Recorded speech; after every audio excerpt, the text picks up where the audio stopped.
25 ವರ್ಷದ ಕನಸಿನ ಕೂಸಿಗೆ 1,000 ಕೋಟಿಯ ಓಂಕಾರ.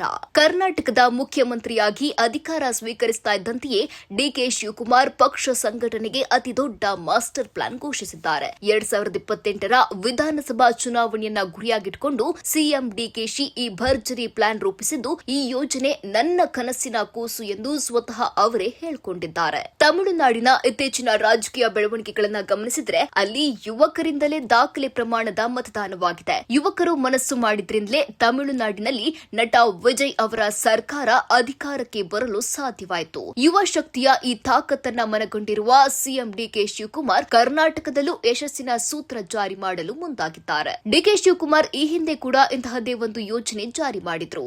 ಸುಮಾರು 25 ವರ್ಷಗಳ ಹಿಂದೆ ಅವರು ರಾಜೀವ್ ಯುವ ಶಕ್ತಿ ಸಂಘವನ್ನ ಮುನ್ನಡೆಸಿದ್ರು. ಆದ್ರೆ ಆ ಸಮಯದಲ್ಲಿ ಸರ್ಕಾರದಿಂದ ಸಾಕಷ್ಟು ಮಟ್ಟದಲ್ಲಿ ಅನುದಾನ ಬಾರದ ಹಿನ್ನೆಲೆಯಲ್ಲಿ ಅದನ್ನ ಮುಂದುವರೆಸಿಕೊಂಡು ಹೋಗಲು ಅವರಿಗೆ ಸಾಧ್ಯವಾಗಿರಲಿಲ್ಲ. ಆದ್ರೆ ಈಗ 25 ವರ್ಷಗಳ ಸುದೀರ್ಘ ಕಾಯುವಿಕೆಯ ಬಳಿಕ ಡಿಕೆ ಶಿವಕುಮಾರ್ ಅವರೇ ರಾಜ್ಯದ ಮುಖ್ಯಮಂತ್ರಿಯಾಗಿದ್ದಾರೆ.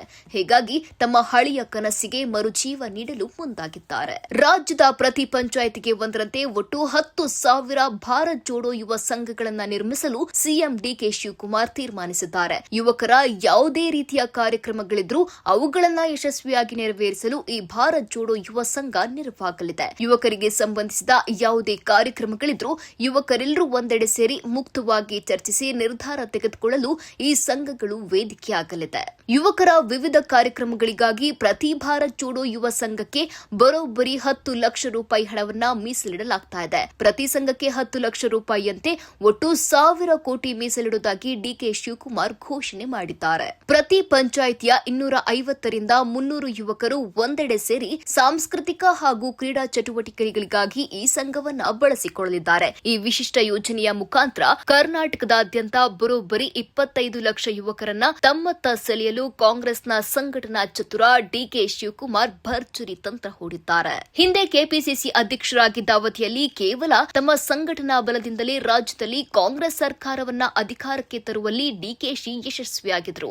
ಈಗ ಕರ್ನಾಟಕದ ಮುಖ್ಯಮಂತ್ರಿಯಾದ ಬಳಿಕವೂ ಕೂಡ ಅವರು ಪಕ್ಷ ಸಂಘಟನೆಯ ವಿಚಾರದಲ್ಲಿ ಅದೇ ಹುಮ್ಮಸ್ಸನ್ನ ತೋರಿಸ್ತಾ ಇದ್ದಾರೆ. ಪಕ್ಷ ಸಂಘಟನೆ ಮಾಡುವುದನ್ನ ಡಿಕೆ ಶಿವಕುಮಾರ್ ಅವರನ್ನ ನೋಡಿಯೇ ಕಲಿಬೇಕು ಎಂದು ವಿರೋಧ ಪಕ್ಷದವರು ಸಹ ಇವರ ಸಂಘಟನಾ ಶೈಲಿಯನ್ನ ನೋಡಿ ಕಲಿಯುವಂತಹ ವಾತಾವರಣ ಸೃಷ್ಟಿಯಾಗಿದೆ. 2028ರ ವಿಧಾನಸಭಾ ಚುನಾವಣೆಗೆ ರಾಜ್ಯದ ಯುವ ಸಮುದಾಯವನ್ನೇ ಪ್ರಮುಖವಾಗಿ ಗುರಿಯಾಗಿಸಿಕೊಂಡು ಮತ್ತೊಮ್ಮೆ ಕಾಂಗ್ರೆಸ್ ಪಕ್ಷವನ್ನ ಅಧಿಕಾರಕ್ಕೆ ತರಲು ಸಿಎಂ ಡಿಕೆ ಶಿವಕುಮಾರ್ ಈಗಿನಿಂದಲೇ ಭರ್ಜರಿ ಪ್ಲಾನ್ ಆರಂಭಿಸಿದ್ದಾರೆ. 2028ಕ್ಕೆ ಕರ್ನಾಟಕದಲ್ಲಿ ಮತ್ತೆ ಕಾಂಗ್ರೆಸ್ ಸರ್ಕಾರವನ್ನ ತರುವ ಸಂಪೂರ್ಣ ಹೊಣೆ ಹೊತ್ತುಕೊಂಡೇ ಡಿಕೆ ಶಿವಕುಮಾರ್ ಸಿಎಂ ಪಟ್ಟವನ್ನ ಅಲಂಕರಿಸಿದ್ದಾರೆ ಎಂಬುದು ಈ ಯೋಜನೆಯ ಮೂಲಕ ಸ್ಪಷ್ಟವಾಗ್ತಾ ಇದೆ.